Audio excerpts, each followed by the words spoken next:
and unsafe regulations, and this is our second report, Flimsy Food Findings. Now, my name is David Randall. I'm Director of Research at the National Association of Scholars, and even one of the co-authors of this report. Now, the other two authors, and really the people who have done all the real work, are S. Stanley Young and Warren Kindzierski, who are both statistics PhDs and eminent in their fields. Actually, I don't have your titles with me. Stan, can you please give me your affiliation? And Warren, could you also? I am retired from day-to-day work. I'm the CEO of a company called CGStat. It has one employee, and I castigate that person every morning, tell him to get working. You got to get some things done. But I have research appointments at 4 or 5 universities as an adjunct professor. I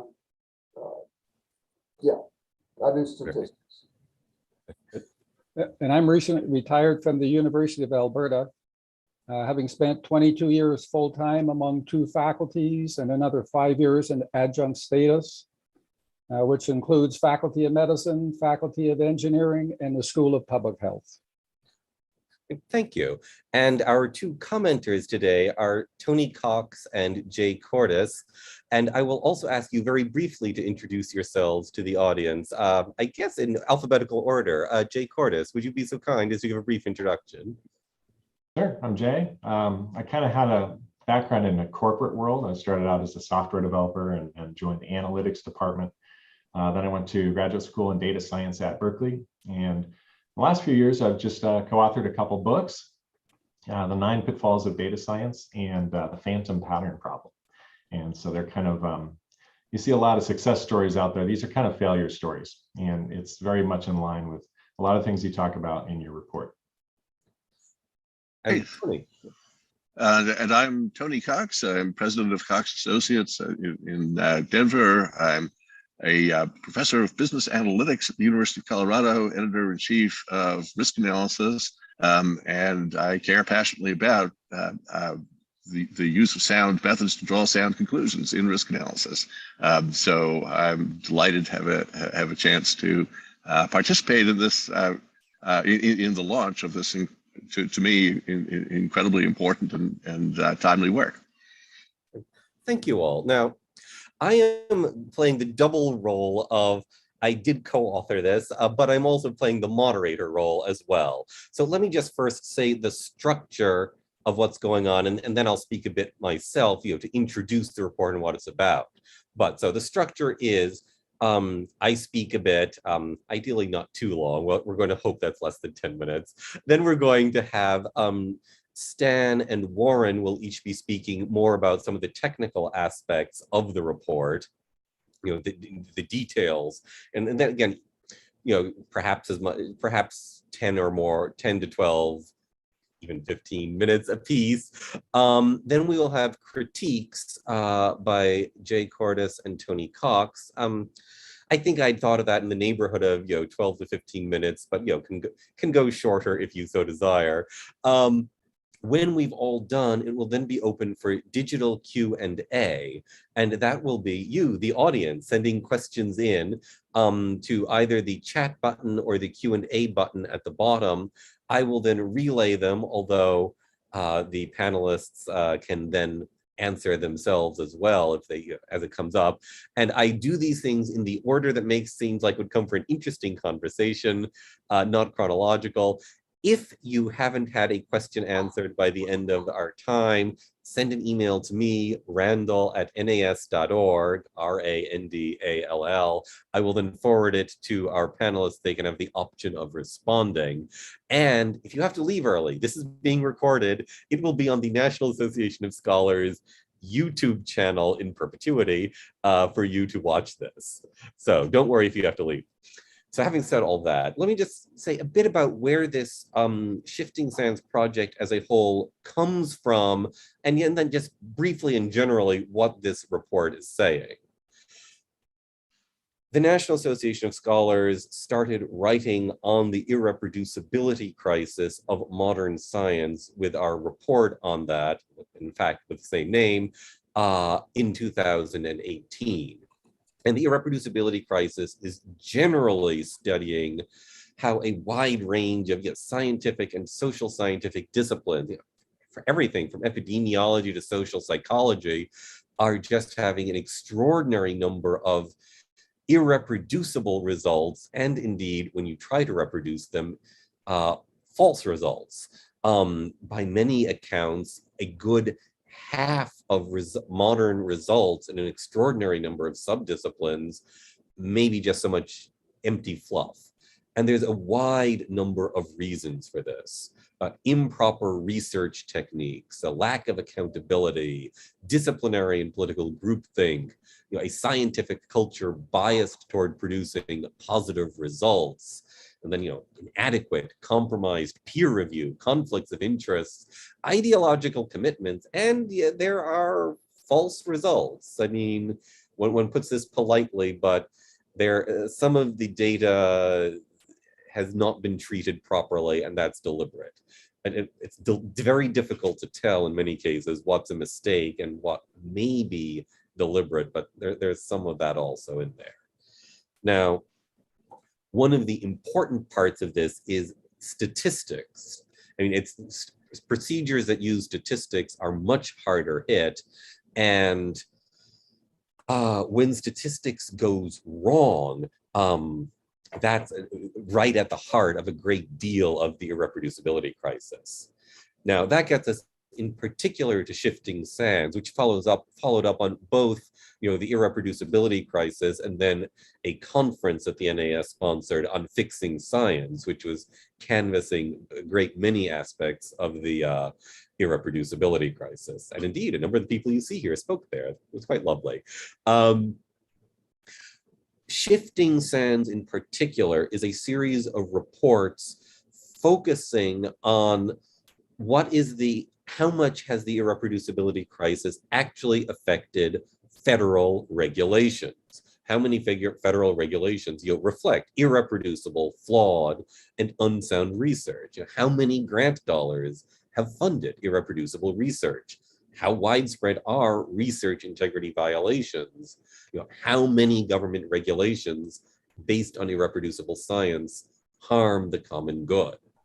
So we are in the middle of doing 4 separate reports in our Shifting Sands project with Stanley Young as the leader of it, examining how irreproducible science negatively affects select areas of government policy and regulation governed by different federal agencies. And we're also trying to model procedures which can detect irreproducible research. So the first report we did, came out last year, was on PM 2.5 pollution research, and how the Environmental Protection Agency is working on or irreproducible research. This is our second policy paper, and here we're focusing on irreproducible research in the field of nutritional epidemiology and how that informs the US Food and Drug Administration's nutrition policy, the FDA.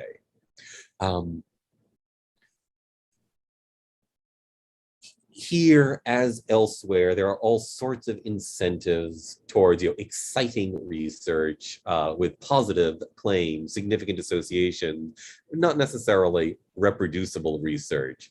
And all the professional incentives of the scientific, the academic world, they encourage researchers, wittingly or negligently, to use different flawed statistical practices to produce positive but likely false claims.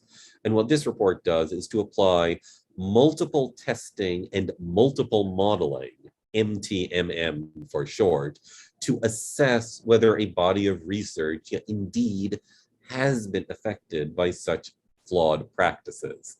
Now, we're going to get into the details more with Stan and Warren, but what MTMM does is it controls for experiment-wise error the probability that at least one individual claim will register a false positive when multiple statistical tests are conducted. Yet when you conduct a large number of statistical tests in a study, there is an extremely large chance that you're going to produce false positives by chance alone. And if you then publish that false positive without alerting people what you've done, that's the kicker for mass production of false, irreproducible research. So MTMM, counts the number of statistical tests, uses the novel statistical method of p-value plotting as a severe test, to diagnose specific claims. In this case, what we studied are the claims about relationships, firstly, between red and processed meats and health outcomes, between red and processed meats and health outcomes such as mortality, cancers, diabetes. And then the second study is soy protein and lipid, cholesterol markers, which are surrogates for cardiovascular disease risk reduction.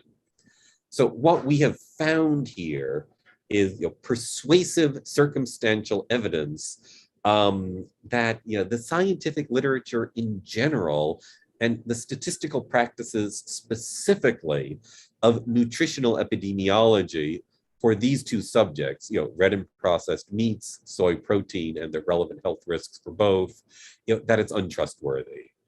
And we further found that all of these flawed statistical practices, they center around the use of the semi-quantitative food frequency questionnaire, an FFQ. And that's a self-administered dietary assessment instrument.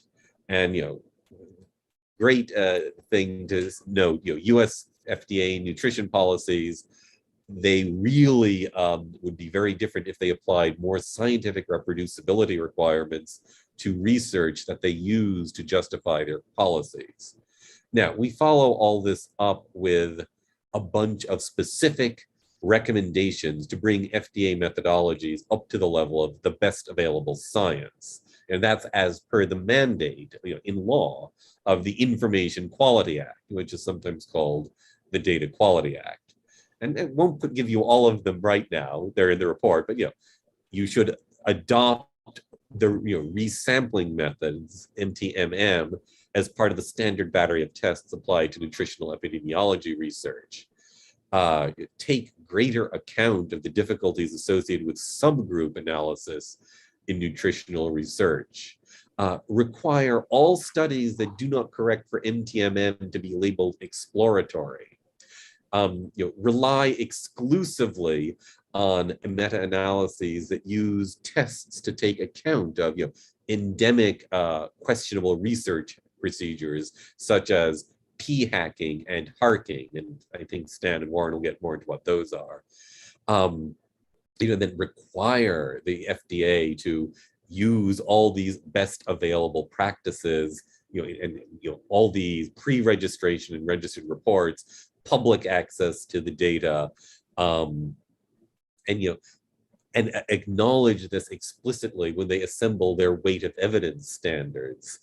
And this is rather important, establish systematic procedures to inhibit research integrity violations, because our report is also indicating, again, circumstantial evidence, that is, those are widespread enough that one really needs to have much firmer procedures to inhibit them. And this is all to make sure that government uses the very best science, whatever the regulatory consequences.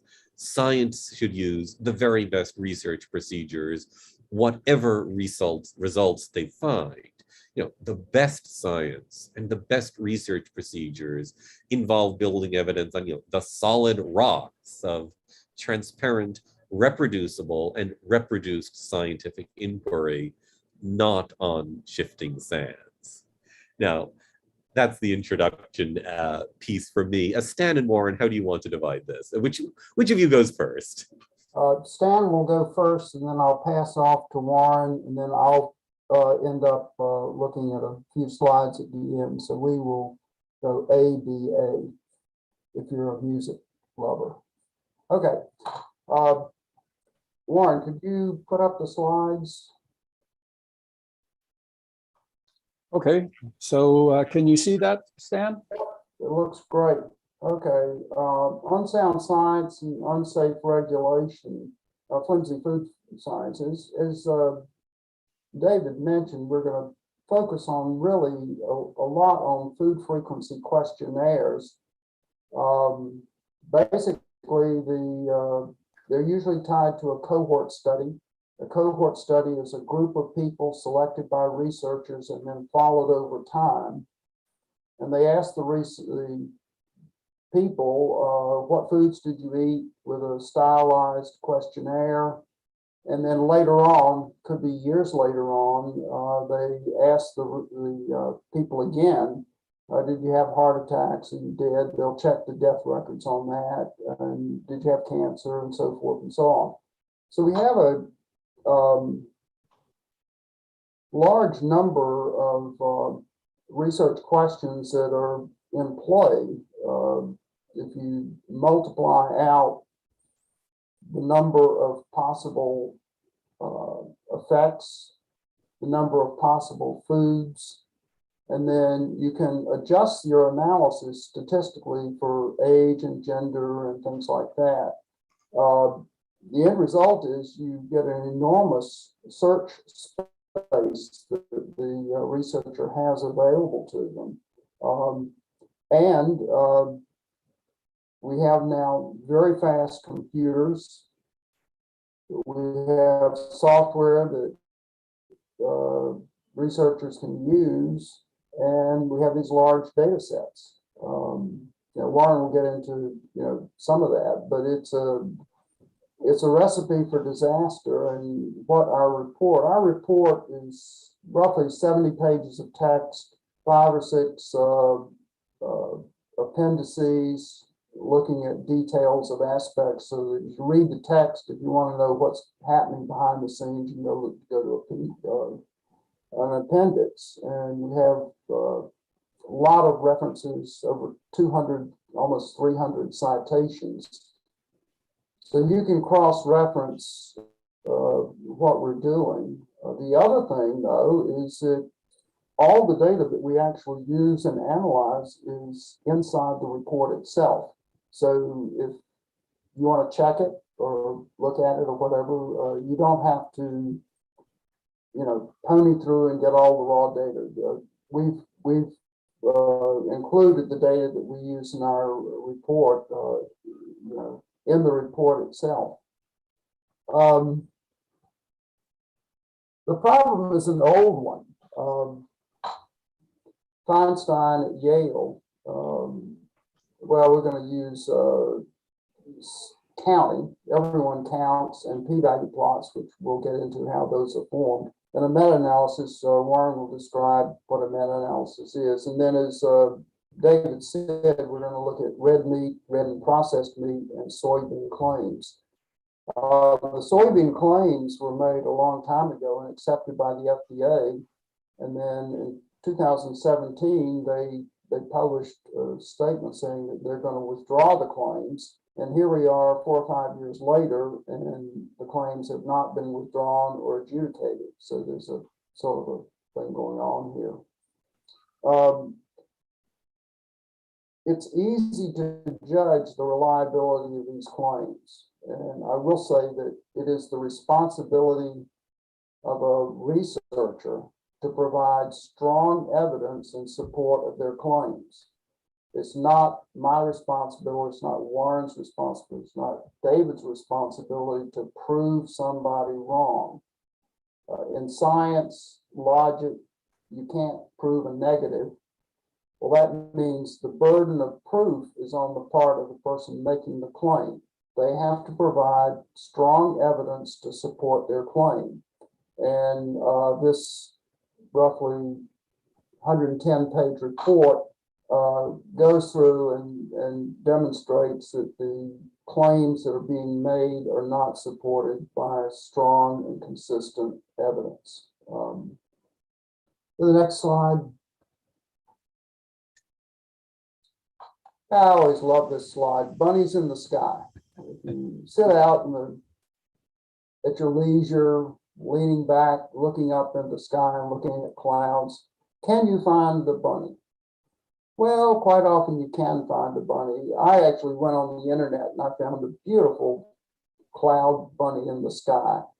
We're going to be saying that many of the things that are put forward as claims are no more than bunnies in the sky. If you look at things, you know, fate will give you a bunny in the sky, and if you have a fast computer and a big data set, you can find things that look real. I've published, and a lot of people have published, if you duplicate what is put forward as a real claim, more often than not, it cannot be reproduced. So we have lots of bunnies in the sky. They're flying all around the computers. They're flying all around the newspapers. And that's, so this report is really, are there bunnies in the sky? And we say, yes, there are. Let's go to the next slide.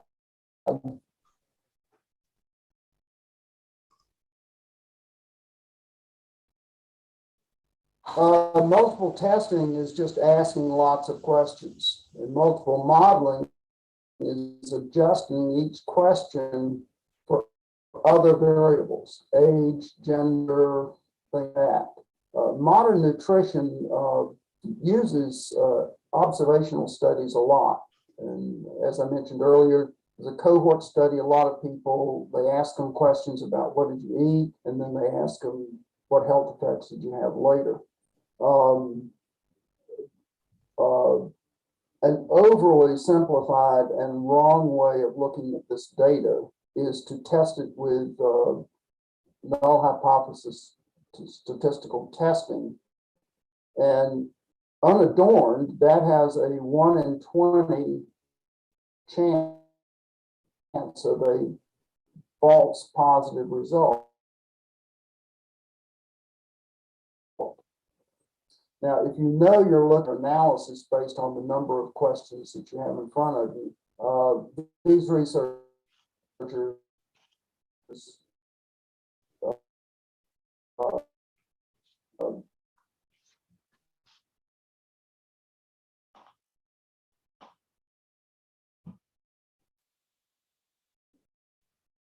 do not be biased. They know their essence course narrative.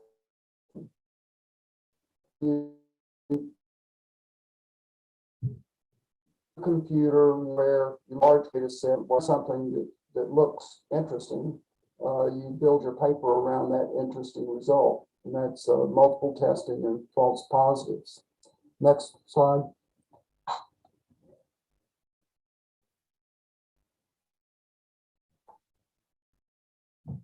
I'm going to turn the conversation over to Warren now to talk about meta-analysis, and he'll go for 4 or 5 slides, and then I'll come back at the end and make a few final comments.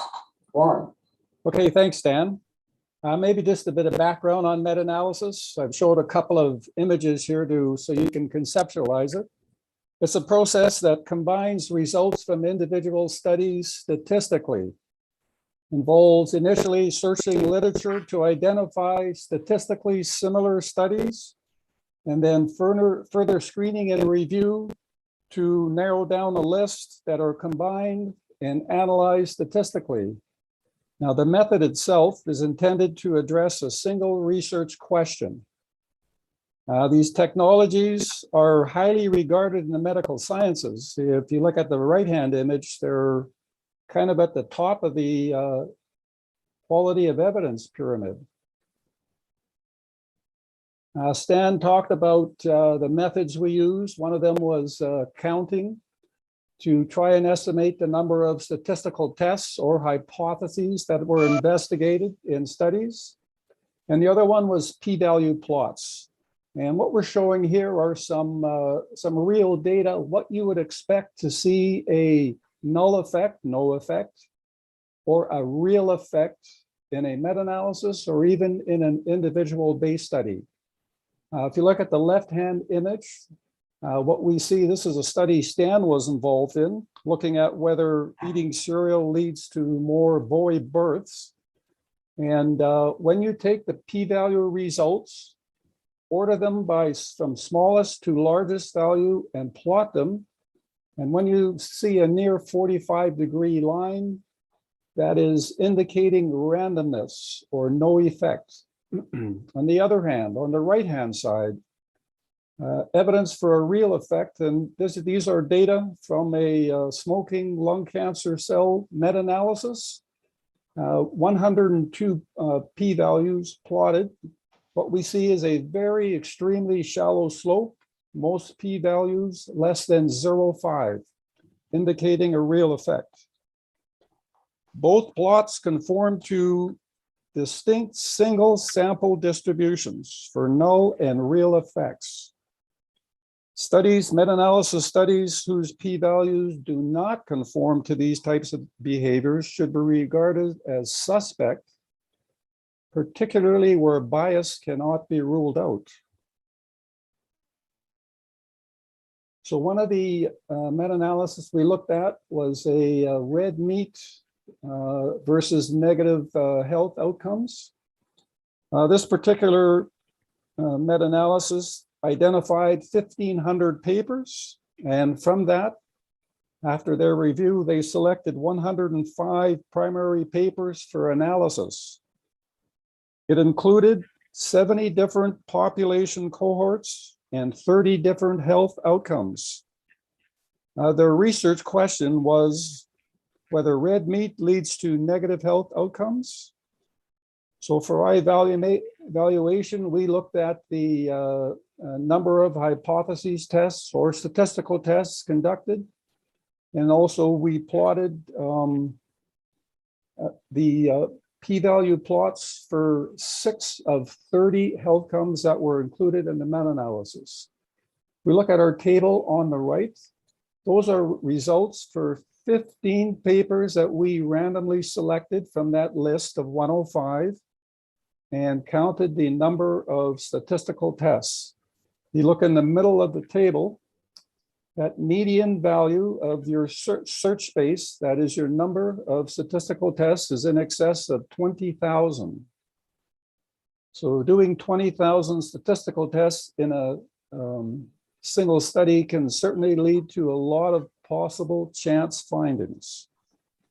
The right-hand image are for the 6 health outcomes we looked at. We see 2 types of features. For example, we see p-value plots that plot as near 45-degree lines. The example one example is the top right-hand subplot. Another one, the bottom left-hand subplot. The other feature were bilinear patterns. One example is the top left-hand subplot or bottom left-hand, top left-hand subplot or bottom right-hand subplot. What we see with bilinear features is that it is indicating uncertainty or effects that are suspect. In this particular case, our evaluation agreed with the findings of the researchers that did this meta-analysis, in that red meat does not lead to negative health outcomes.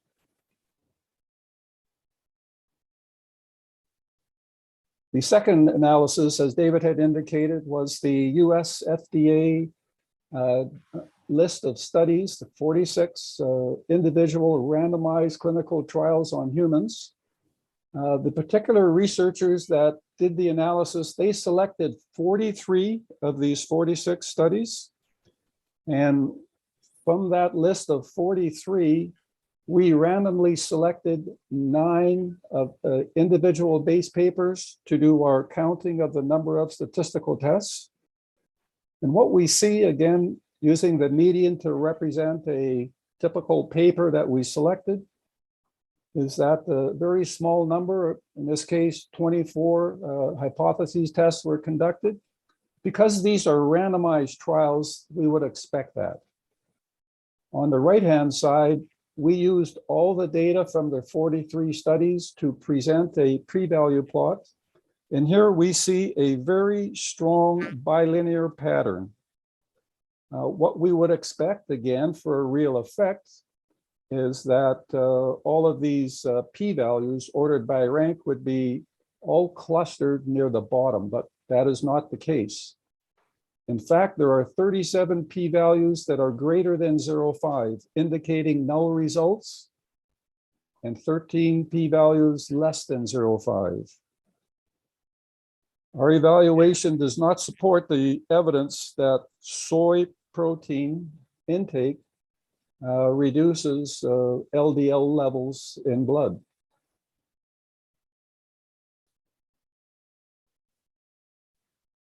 Some other details that we looked at related to food frequency questionnaires. On the left-hand side, we were interested, well, how many of these types of studies have been undertaken since the food frequency questionnaire was introduced in the mid-1980s? And at the bottom, you can see that well over 50,000 of these studies are in literature today.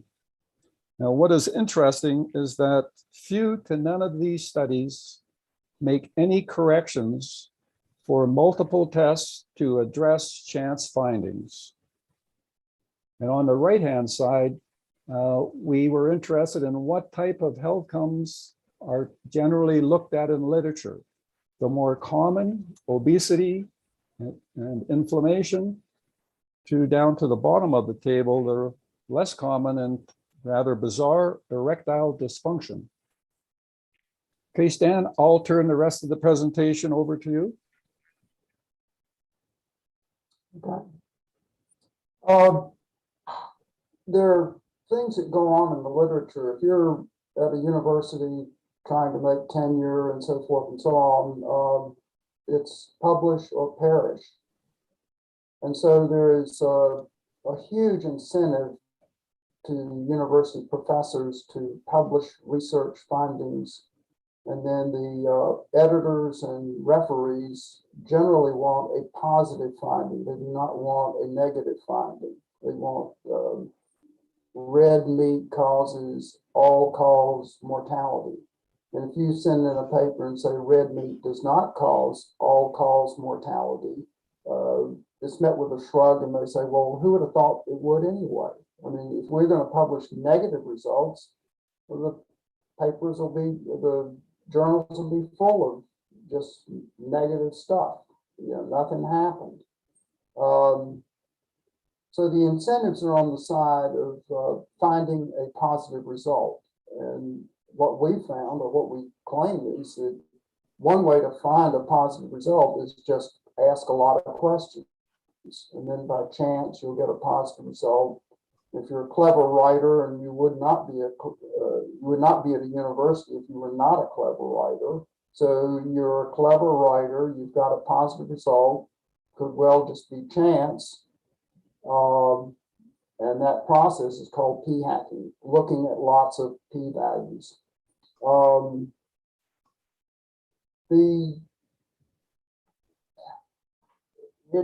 It really is, when you start thinking about it from the point of view of the incentives that are in place and the nature of what you find, what Warren and I and David have found, is you find lots of positive results. If you count things out, as Warren indicated, these people have lots of opportunities to find a positive result. The interesting thing on one of the interesting aspects of food frequency questionnaires, the standard beginning food frequency questionnaire had 61 foods. Turns out, if you do a little bit of math, the odds of finding at least one significant result in your study, turns out you need 61 questions in order to have a 95% chance of finding at least one significant result. So I fiddled around with that because I didn't realize where they came up with 61 foods. But the people that publish these food frequency questionnaire things, for the moment, let's assume that most of the results are negative in a study. Now, if someone publishes a positive result for something that the researcher has in his hands, the study that it was not positive, you would think in real science that person that has the negative result would come forward and say, well, I beg to differ, you know, something possibly wrong here. In fact, if we go to the, we'll get to it.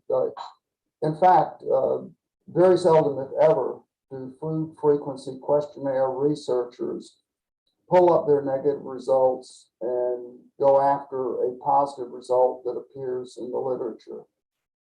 Let's look at the next slide.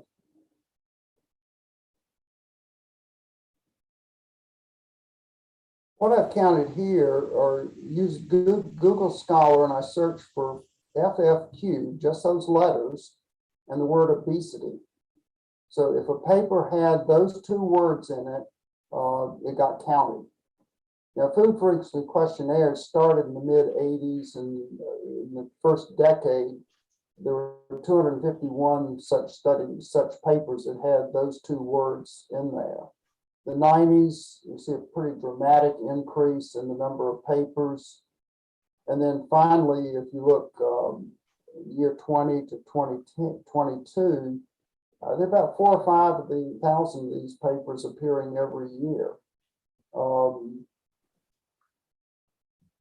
So the researchers here have been looking at food and obesity intensely for over 30 years. Now, while they've been doing that, they have over 445,000 papers that looked at this. There's been an ongoing epidemic of obesity.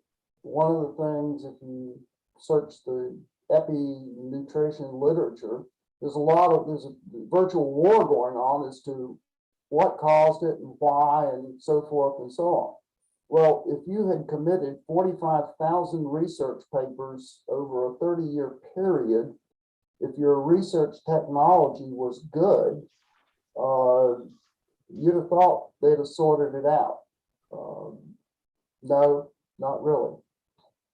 Let's go to the last slide.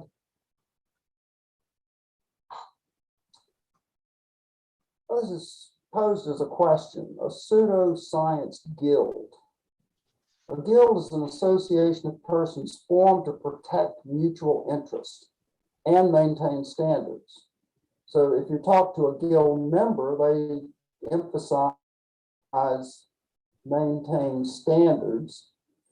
If you are a non-guild member, you quite often find that they're really a clique that's maintaining their own personal interest. The evidence on the side that it's a clique looking after their own interest is that these researchers seldom, if ever, will give you their data set. So the data set is private. Looking at an individual study, you can't do it, and so you can't call them out very easily. They do not criticize one another over statistical methods. So Warren, in this report, the shifting sands thing, is focusing on the statistical methodology that's being used in this area. And as I said just previously, even if they have a negative result in their own personal FFQ study, and they see a positive result appear in the literature, they're very reluctant. I have not seen any examples where they called out the positive result saying, I've got a negative result.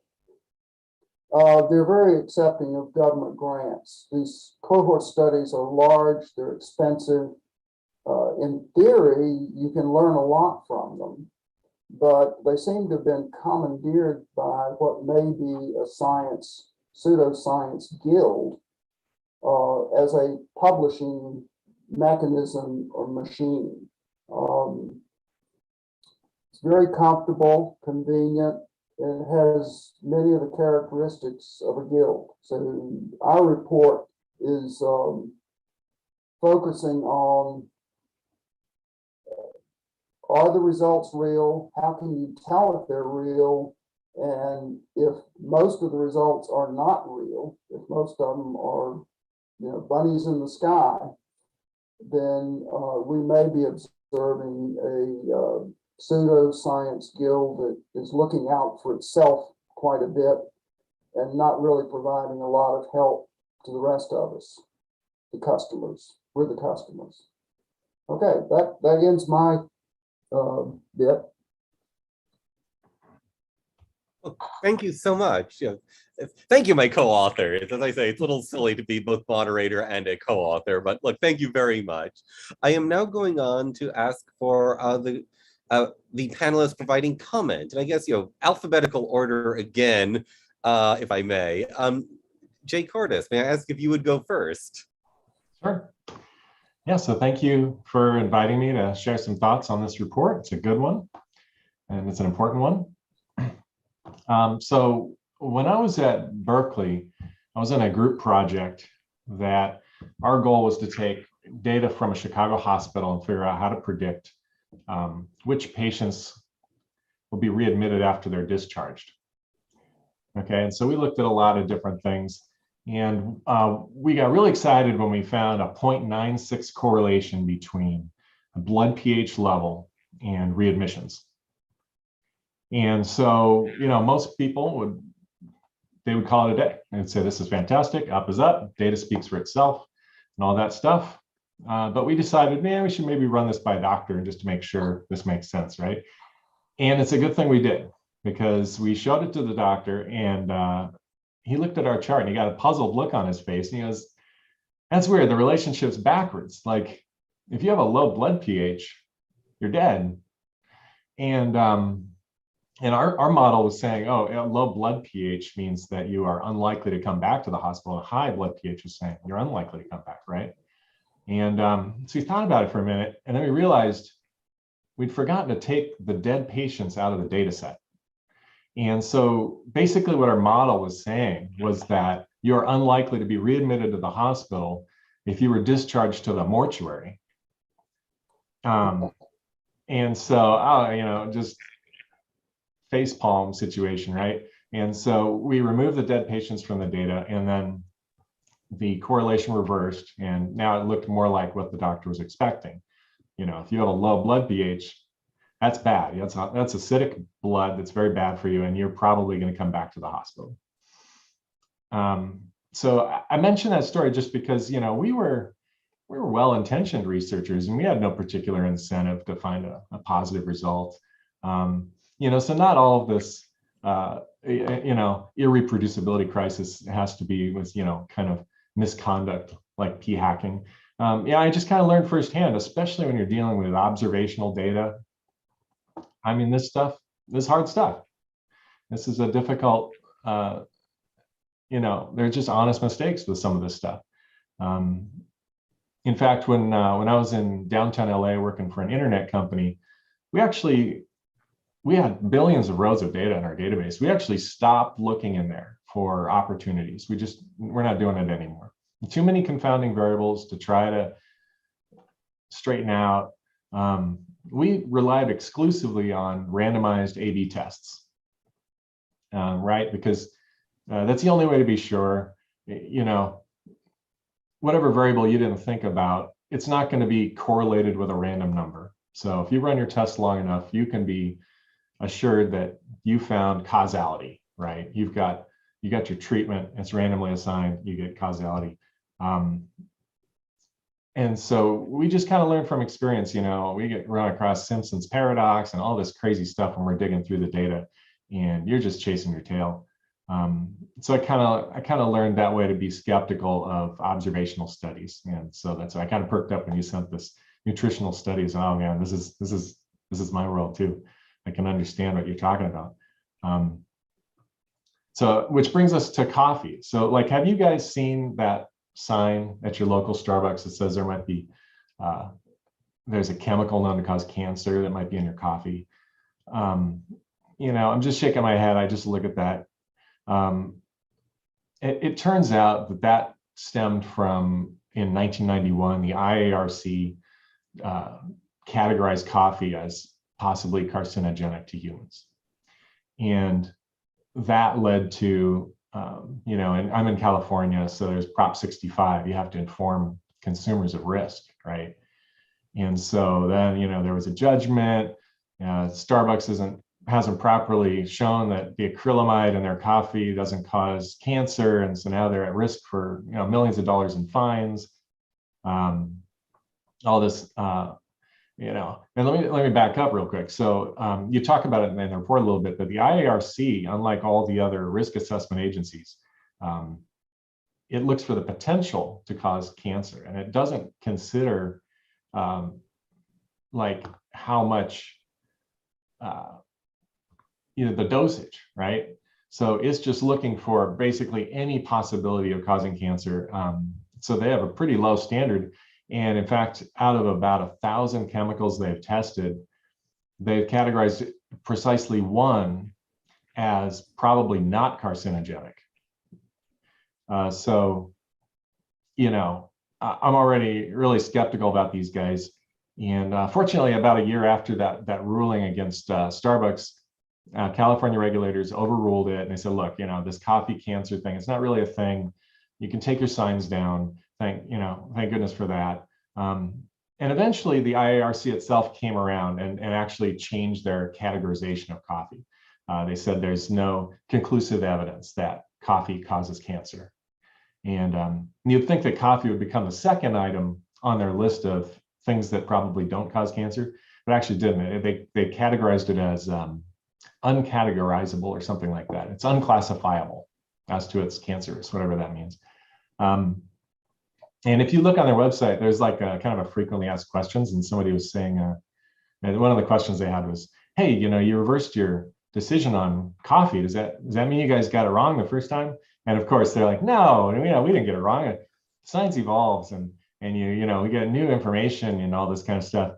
And they said, they determined that an early epidemiological study that linked coffee to bladder cancer may have been caused by other factors, such as tobacco smoking. Like nobody thought of that. Like, wait a minute, so you're telling me you believed a causal claim from an observational study that evidently didn't control for the most obvious confounding variable of all confounding variables, smoking and coffee, right? This stuff drives me crazy because I'm a real kind of science geek, and this stuff, it damages science's reputation. People, a super careful clinical trial could come out with a vaccine, and people aren't going to believe it because they're going to say, well, the coffee thing, scientists don't know what they're talking about. The public doesn't know the difference between an observational study and controlling variables versus, a randomized controlled trial. I don't think people think when they see the coffee claim, if they know right off the bat, like, well, wait, how did they figure this out? Do they, put people, like there's an old story, King Gustav III in Sweden. He actually tried to do a randomized controlled trial on coffee. He thought coffee was poisonous, and he had a couple identical twins that were on death row, and he actually decided, I'm going to make an experiment out of this. I'm going to put these identical twins. They're going to have exactly the same diet. One of them is going to have coffee and one of them is going to have tea. And I guarantee the guy with coffee is going to die first because coffee's terrible for you, And it turns out, they were very careful, and it turns out that the prisoners actually lived longer than the king. He was assassinated, and they all lived in their 80s. And I think the guy that drank coffee lived a little bit longer. Sample size of 2. But that's the kind of thing you would, if you really are going to lock down coffee as a cause of cancer, it's almost crazy lengths that you would have to go to. So I was already kind of skeptical to begin with. But anyways, so I really enjoyed your report, and I love the fact that you call out the IARC. You call them out in the report, and actually, the thing I like the most is your p-value distribution. I really love that. I learned about that in a really good book called Thinking Clearly with Data. And it's a fantastic tool because normally you can't evaluate the successes if you don't see the failures. You know, you got your bunnies in the sky problem, right? But really, a p-value distribution is kind of like X-ray goggles, right? Like you can kind of see the unpublished studies beneath the surface. You know, it's kind of like what Warren was talking about, where you know, if you see a lot of p-values around the 0.05 level and not at the 0.01 level, you could tell they've been taking a lot of swings at it to kind of just nudge it under that magic level, you know, or even if there's the same number of 0.01s and 0.05s, that's also consistent with random chance, you know, producing these results. Yeah, so I think that's a great tool. You know, I didn't have the most rosy view of the FDA's decision making, but I do want to give them credit for one thing, which I found out, which is pretty cool. They apply what I'll call the Letterman Rule, which it's from a question that David Letterman actually asked one of his guests when he was kind of saying some nonsense. He says, "What reason do we have to believe this is true?" And I thought that was such a funny question to ask the guest. But it turns out that, like, for example, you probably won't be surprised to hear the IARC also classified cell phone radiation as possibly carcinogenic to humans. So imagine you're the FDA and you got to evaluate this claim. You know, some of these PHAC studies or whatever, you can't necessarily tell. It looks like it's scientifically rigorous. So I'd say first you got to take a step back and say, how, right? Specifically, how is cell phone radiation causing cancer? And so you can talk to some physicists and you can get into the science of the thing. And you'll learn that electromagnetic radiation is not the same. I mean, not all radiation is the same. The higher the frequency, the higher the energy, right? And there's a distinction to be made between ionizing radiation and non-ionizing radiation. Okay, so ionizing radiation at the top of the spectrum is like, it's like ultraviolet is at the low end of that, and it can only penetrate the skin, so you can get skin cancer. Higher than that is X-rays, and it can penetrate deeper into the body, and it can cause internal organs. And at the top is gamma rays. Okay, and you know, physicists know how this works. Like ionizing radiation can knock electrons out of orbits. It can cause mutations in DNA, you know, and you can see how this would lead to cancer. And there's no known way that non-ionizing radiation can cause cancer. At the bottom of the spectrum, you were talking about Wi-Fi, cell phones, radio waves, you know, it can heat things at most. It's not going to be knocking electrons out of orbits. So, you know, the causal mechanism here appears to be magic. Right? So right there, you should have a red flag. Whatever this study says, like, we're already skeptical because we don't know how this would work, right? And I think the second thing you would look at would be, well, what would the world look like if this were true? You know, there's a few cell phones out there. Wouldn't you expect the incidence of brain cancer to be kind of skyrocketing, right? And you probably already know, you know, as the number of cell phones has exploded, the incidence of brain cancer has actually gone down. And so if you look at the FDA's website, they actually referenced both of these facts and in deciding that cell phone radiation is almost certainly harmless. So I did at least, you know, don't want to just pile on the FDA. They actually did a pretty good job of, you know, unlike the IARC, you know, using some critical thinking there. But they, you know, they weren't just mindlessly going with whatever the study says kind of stuff, right? And so I actually think that they're going to be open to your report, because I think they understand the damage that it causes to science, right? The belief in science when you have these health recommendations flipping back and forth every couple of years. And so I actually think I'm hoping that they start to implement some of your tools. I think they're very useful. And that's about all I have to say for now. So thanks for listening. Thank you so much. It's wonderful hearing that, and wonderful, I'm not going to say anecdotes, but vivid examples that you'll make the point in a variety of areas. Yeah, most of which were actually new to me. So look, thank you very much for that. I'm going to go to Tony Cox. Great. Okay. Thank you, David.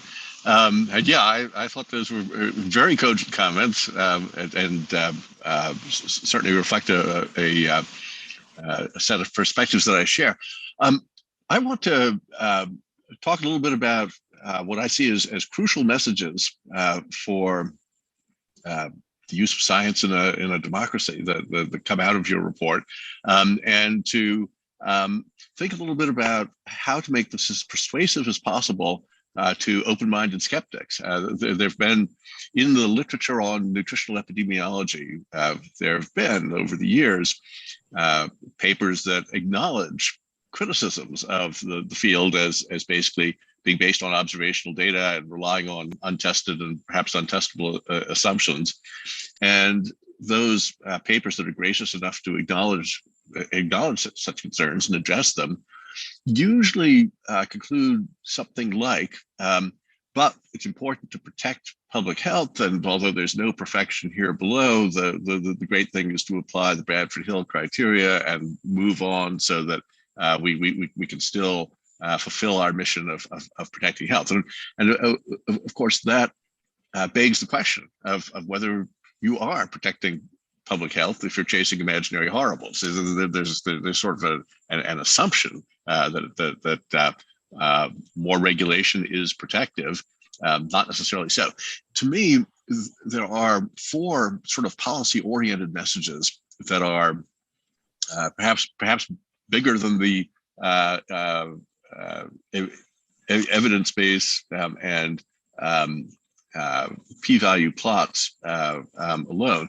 Those four messages are first the importance of disciplinary groupthink and the failure of mechanisms for dealing with it. So that's articulated in Peter Wood's introduction to the report, and I think based on my own experience, which is partially in air pollution, I keep coming back to that. I think, yes, well, that's true, but it's also true in the big wide world of epidemiology and nutritional epidemiology for sure. So disciplinary groupthink is one challenge to the trustworthiness of science.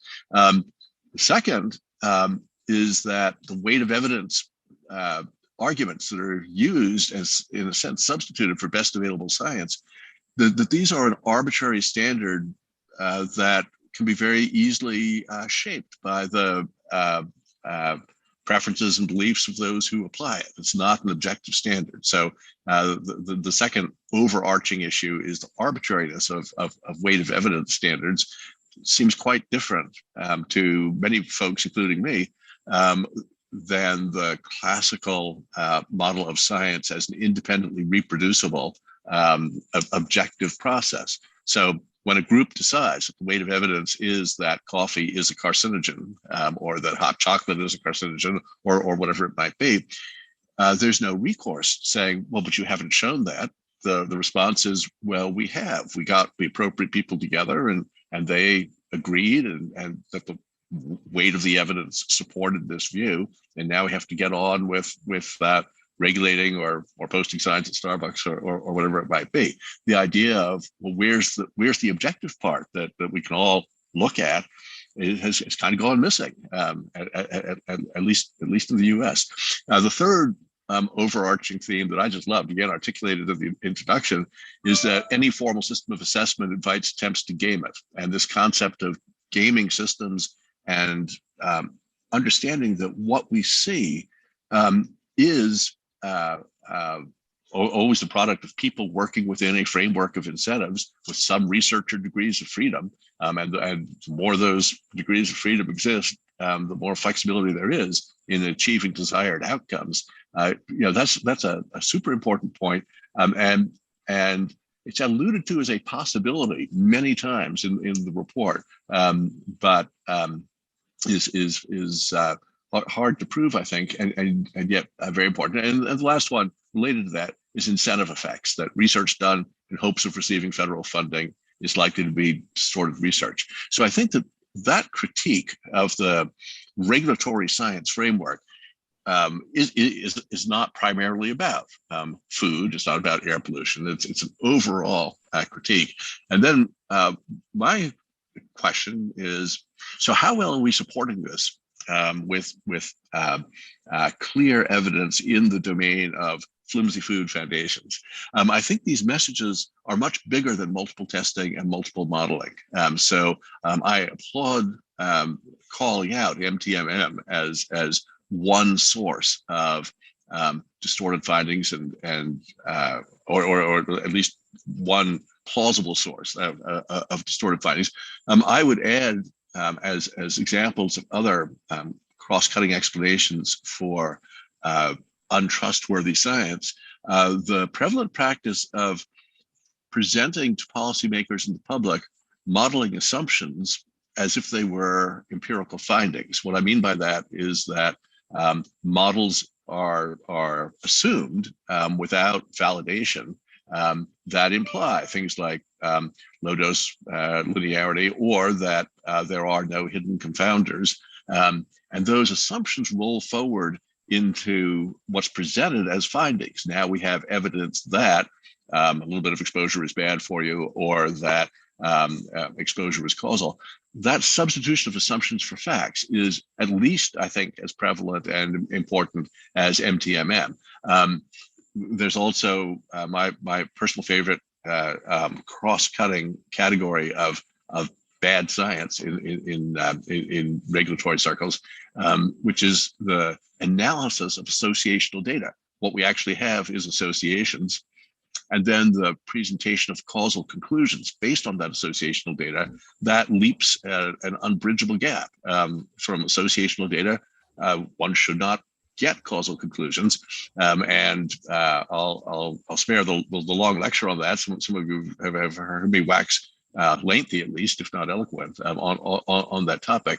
But it's at least as important as MTMM. So I'm wondering whether it might be possible to at least mention that MTMM is coherent with and supported by the assumptions versus facts issue and the causal versus associational data issue. So I have a couple of recommendations. One is to mention issues other than MTMM, and perhaps sprinkle in a few concrete examples from individual studies that do vividly illustrate that point. My other recommendation is, I think it's desirable. The question is, how persuasive is circumstantial evidence, and how trustworthy are our own conclusions, especially about research integrity? So I'm going to say my second main recommendation is to be meticulous about distinguishing between what we suspect is true, what we're sure is true, and what we can prove is true, even to a reasonable skeptic. I would be very slow to accuse people of, or even to say that there's strong circumstantial evidence of basically any kind of malfeasance, as opposed to making assumptions that perhaps people think are sensible and health protective assumptions, or as opposed to confusing correlation with causality. So I'll come back to that point. But let me say that in what's presented already in this Shifting Sands 2 document, there are moving and beautiful passages that illustrate some of these things. For example,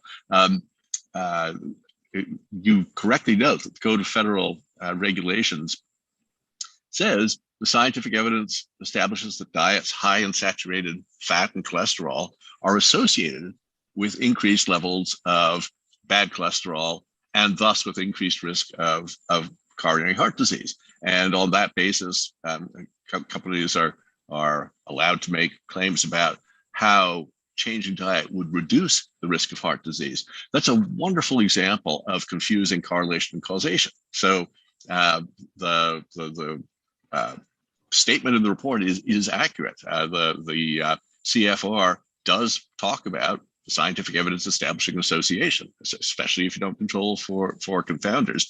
It's the inference that once you have an association between exposure and response, that implies that reducing exposure would reduce response.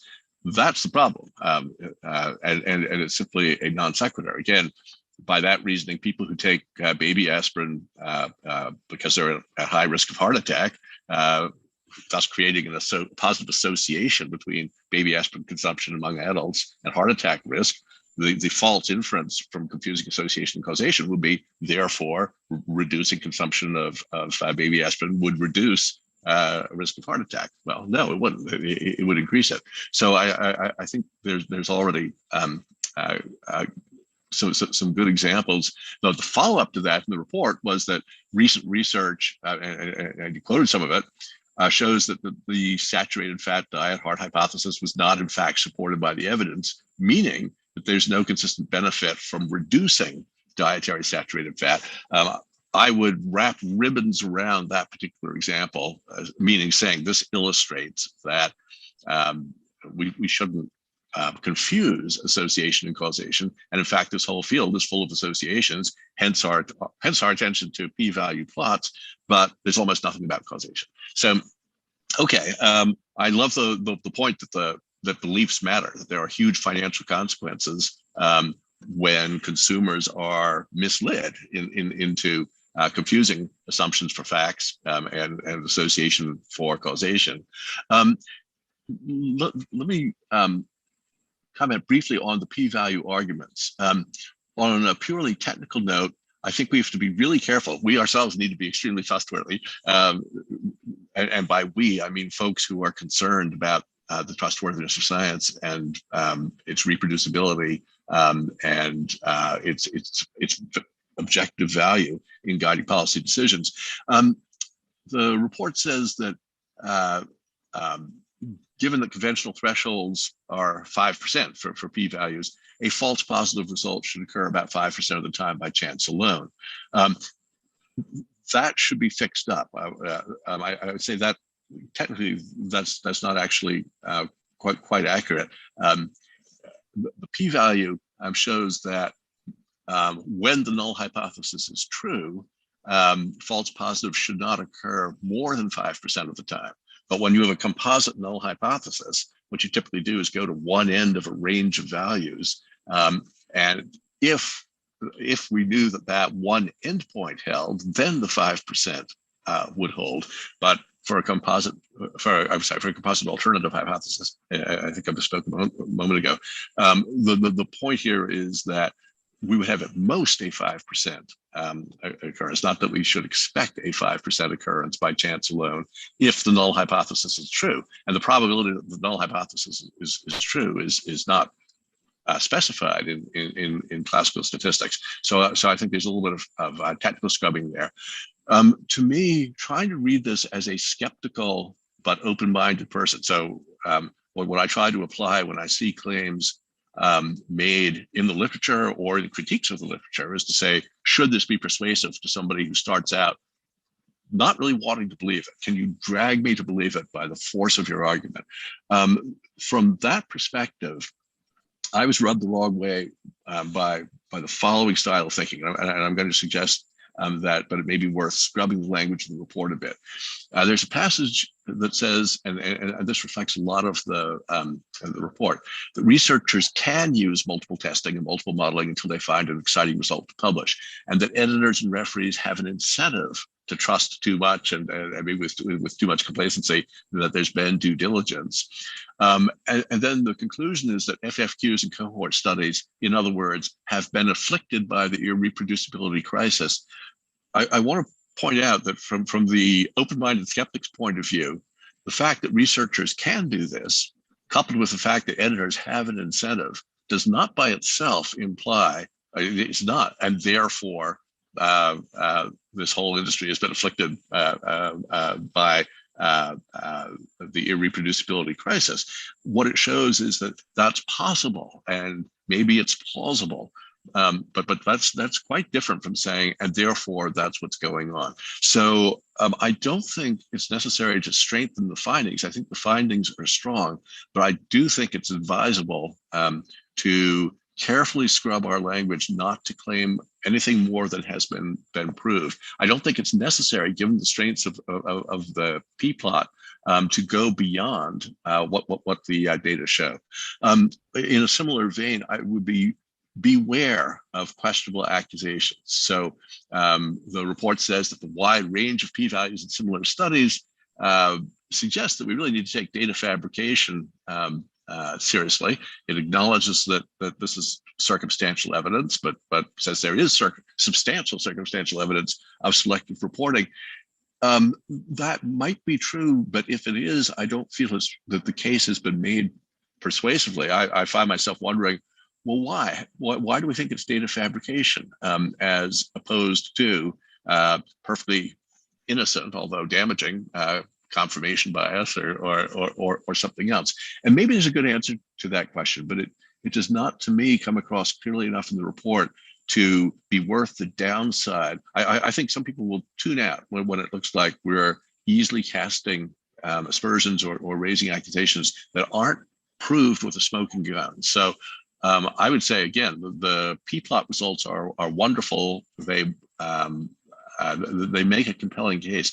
I wouldn't step an inch outside of what we can really show, because I think it perhaps undermines the credibility of the report. And specifically, when we talk about enough circumstantial evidence of widespread research integrity violations to really require looking into, I would say, well, maybe not. Maybe it's confounding and modeling biases and researcher degrees of freedom and response biases and so on and so forth. It's not clear to me that there is a compelling case here for strong, even circumstantial evidence of research integrity violation.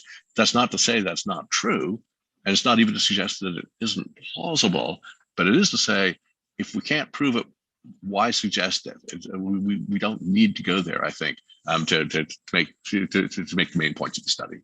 So to wrap up, I think the key messages from Shifting Sands 2 are powerful, they're important, I think they're probably correct. My advice is to consider broadening support beyond the p-value plots, at least mentioning the causality versus association and the assumptions versus findings issues, which I see as being equally important and cross-cutting. Be extremely reluctant to accuse or to mind read. We don't need to do that. We can just present the facts that you found. I think that's more persuasive, at least to me. Finally, I think that the real significance, the major significance of this report should be and is the criticality of having science that can be independently verified to use in a democracy. The role of science and the trustworthiness of science are at stake, as Jay and others have and David have mentioned.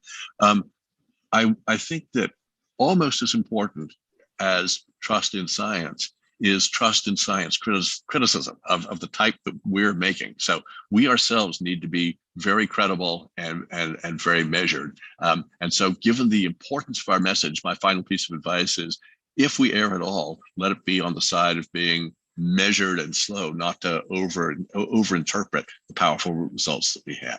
So those are my main thoughts, and I look forward very much to the discussion. Thank you so much. That's wonderful. And how should I put this? Stan, I trust you're off the screen taking notes on everything Tony said for further revision. Let's go in order. Jay mentioned IARC, IARC, so organization in France, Lyon, France, and they have made a mission to. They have various categories: frank carcinogen in humans, probable carcinogen, and they go down the list. Every single thing on their list has the word cancer in it, which is a good scare word. And then, as Jay points out, they do not look at dose. Some of the things that would cause one kind of cancer would cure another kind of cancer. They're on a mission to basically say, we're going to scare the heck out of you with cancer. And they've been on that mission for 20 or 30 years.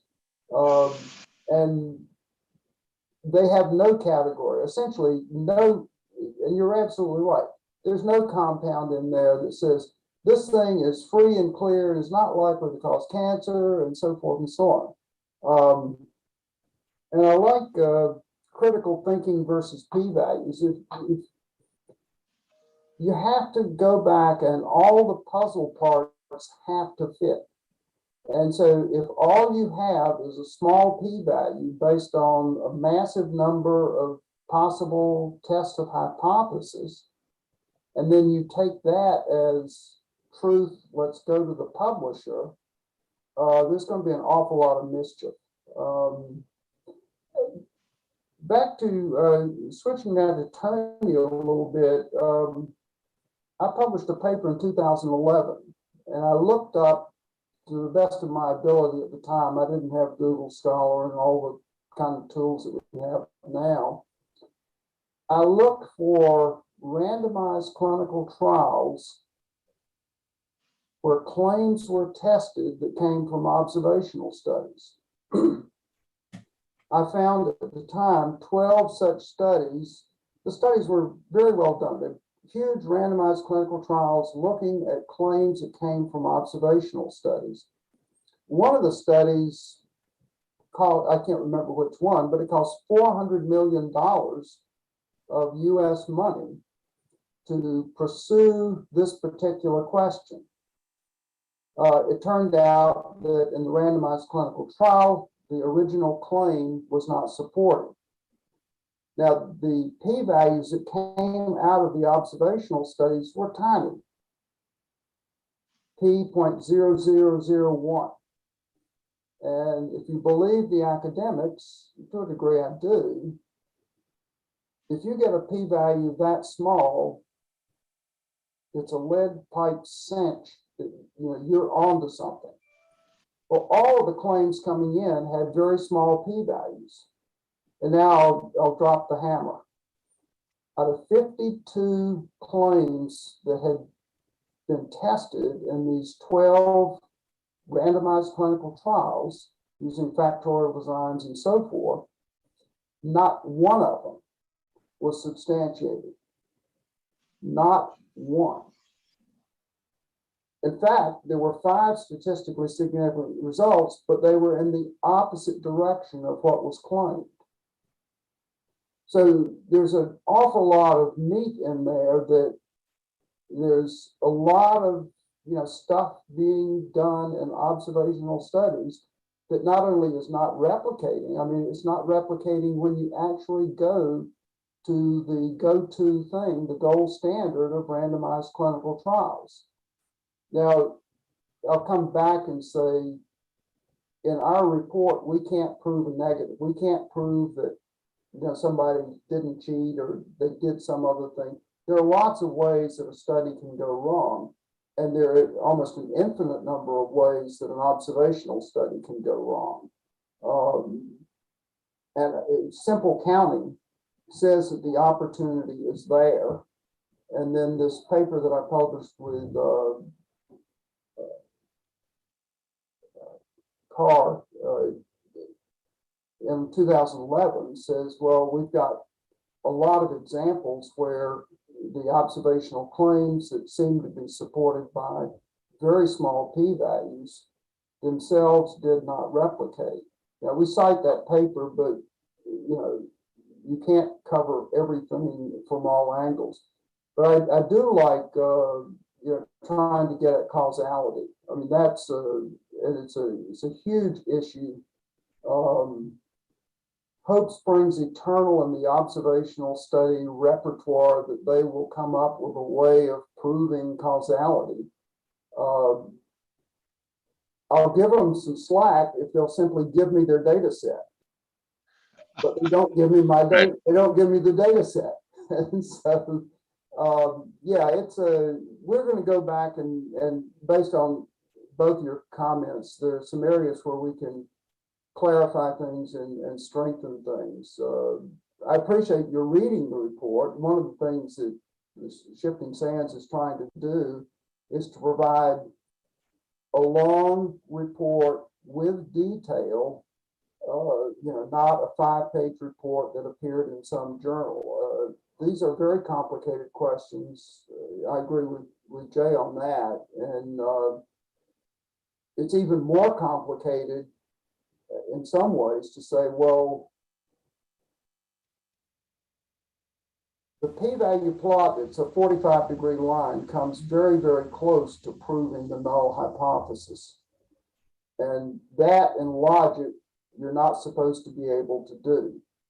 And one of the things that I think was unique to this report and to the air pollution report was that usually when a p-value plot is used, it's looking at multiple questions. Here we're looking at one question with multiple studies. So that's a very interesting juxtaposition as to how the technology is being used.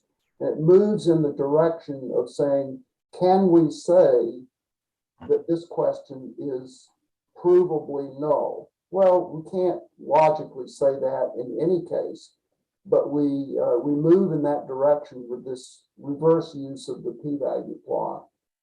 I appreciate both of you guys taking the time to look at this and offer some suggestions. It's a very thorny issue to try and make sense of these studies. Stan and actually, Stan and co-authors, let me mention on that point that it was actually a pleasure reading this report, which is far from the case for all reports that it's by duty to read, but this one is well written and cogent. So I didn't take time out earlier to say to compliment the authors, but I appreciate a rather vigorous report, and I thank you for it. Well, thank you. I will thank my co-authors. They're much better writers than I am, and they straightened out the English and made it nice and clear. I appreciate it. Which it is. Yeah. Warren, you have some comments. Yeah, so maybe I'll add, Stan, if you recall, Tony, when you introduced those 4 issues, and they're clearly very important. And Stan, if you recall, we published a paper either last year or the year before, Journal of Respiration, where we looked at the literature. It was a component of our paper. We looked at the literature of kind of what the problems were and what were researchers suggesting. And then we summarized that. And a lot of what we, summarize it as recommendations, really address those 4 points that Tony introduced. They didn't make their way into this report, but we have done that work and we have published it. Yeah, there's Tony's an expert in air pollution, and I've spent some time there myself, and so has Warren. There are some examples where large-scale experiments have been run. In the mid-70s, the EPA got very incensed at some counties that had high levels of air pollution and some that didn't. And so they jumped on 250 counties with all 4 feet or 8 feet or however many feet they had. And they pushed the air pollution levels down in roughly 250 counties, and they had 250 counties that they didn't jump on.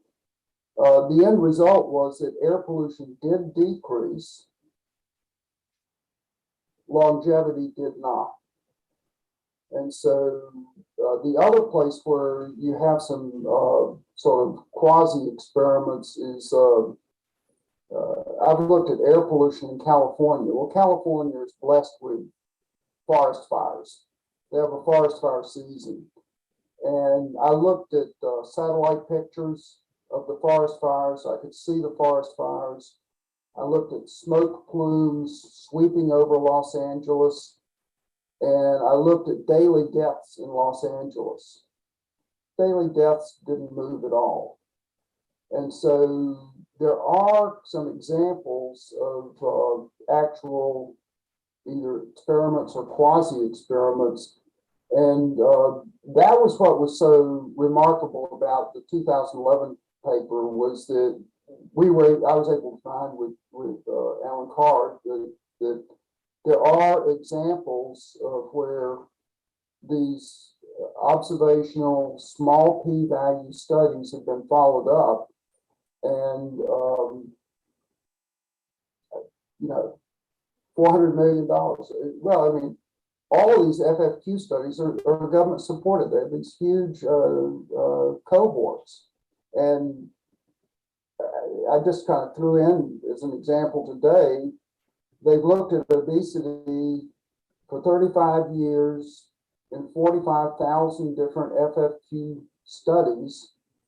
And we're in the midst, unless you're really careful, we're in the midst of an obesity crisis. I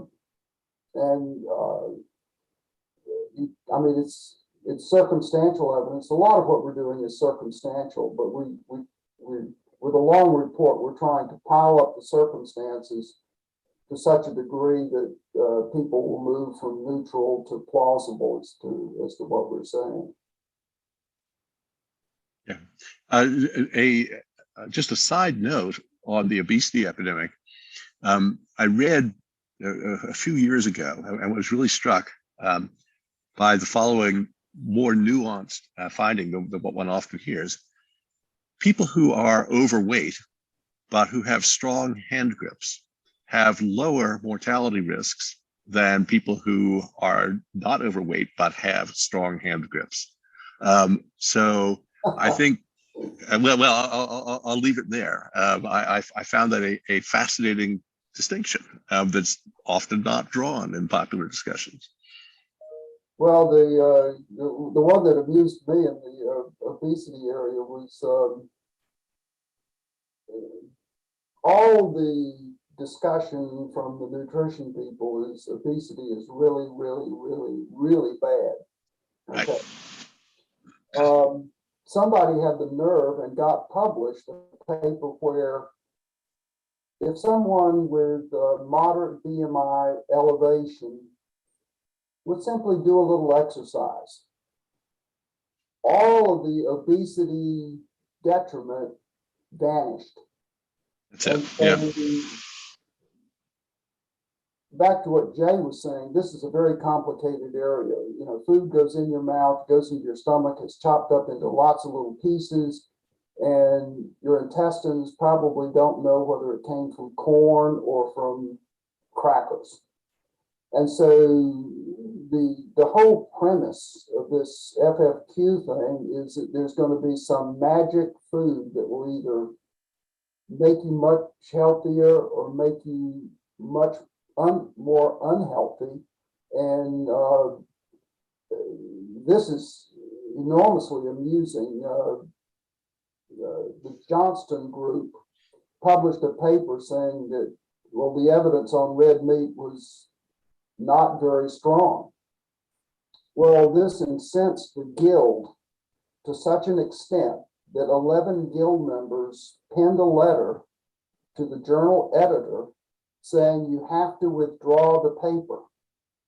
And so they're enormous. I mean, I like amusing things to look at, and I find this whole area pretty amusing, but it is very serious, and the Guild members took it enormously serious on their side of the ledger. So I think National Association of Scholars was very kind and generous to fund this kind of research to go into things. Yeah, well, couldn't be more important. Let me say, and I know we're almost out of time, my advice on the IARC issue, because to me, methodologically, IARC has been a disaster for decades, and never met a chemical they didn't think was a carcinogen, but they use a definition of causality that is so weak and that is so explicitly based on association. So the IARC definition of causality begins with, it is an association that is loyal, honest, true, and brave, or they stick some adjectives in front of it, and from a perspective that specializes in causality, you can't make causal evidence out of associational data alone, because causal evidence in the way that the layman understands it and in the way that specialists understand it has to do with change. What would happen if we changed exposure? That's the causal question. You can't get there by looking at differences. How different are response rates among groups with different exposures? Change and difference are not the same concept. And this has been vividly shown in studies such as a retinol trial, where there was a clear difference in lung cancer rates among people with high and low levels of beta carotene and retinol, and yet intervening to increase beta carotene and retinol led to a trial that had to be stopped early because the change was to increase lung cancer rates, not to decrease. That's the difference between differences, which is what IARC uses, and change, which is what the man in the street and the expert in causation all mean. Where I'm going with this is I think with IARC, we should say, let them have their definition of causality. It's irrelevant to all policy issues having to do with interventions, but it's their definition. They're welcome to it. Meanwhile, we need to do studies that actually address the questions that policymakers and the public need to know, which is what would happen if you intervened to change exposure, which is unaddressed by the IARC definition. So I'm just throwing that out there as I think we need to acknowledge that IARC, if they are solid founding members of the Guild, they have a whole approach that's written out and has been documented for decades. They're not going to change that approach, in my opinion. Therefore, what we need to do, in my opinion, is to say, let them have it and move on to address the issues that really matter, which IARC is not addressing. They think everything's a carcinogen, but they don't mean by that. Therefore, if you stop drinking so much coffee or hot chocolate, you would have lower cancer. There's no part of what they do that would justify that inference. So anyway, very nice job, guys. I really applaud this effort. I think it's of first importance to the whole issue of how we use science in a democracy and whether we will be able to continue to do so. So I'm extraordinarily grateful for the effort that you've undertaken. And I couldn't conclude better than that. So I'm going to say, thank you. No, thank you so much. And thank you for that conclusion. Rousing. Thank you to the audience, everybody who's listening. As I say, if you have questions, please send them to me. I'll be glad to forward them. That's randall@nas.org. If you want to listen to this, watch this again, it'll be available within 24 hours on the National Association of Scholars YouTube channel for perpetuity. And we will be doing 2 further reports in this Shifting Sands series. So stay tuned. You'll be seeing follow-ups. And indeed, the next one should be indeed on COVID policy. Timely, as they say. Although I must say, actually, I sincerely hope that the COVID pandemic goes away enough that it's no longer timely by the time we get it out. However, we'll see. Thank you all so much. Thank you, the audience, above all. And take care, everyone. Have a lovely afternoon. Thanks.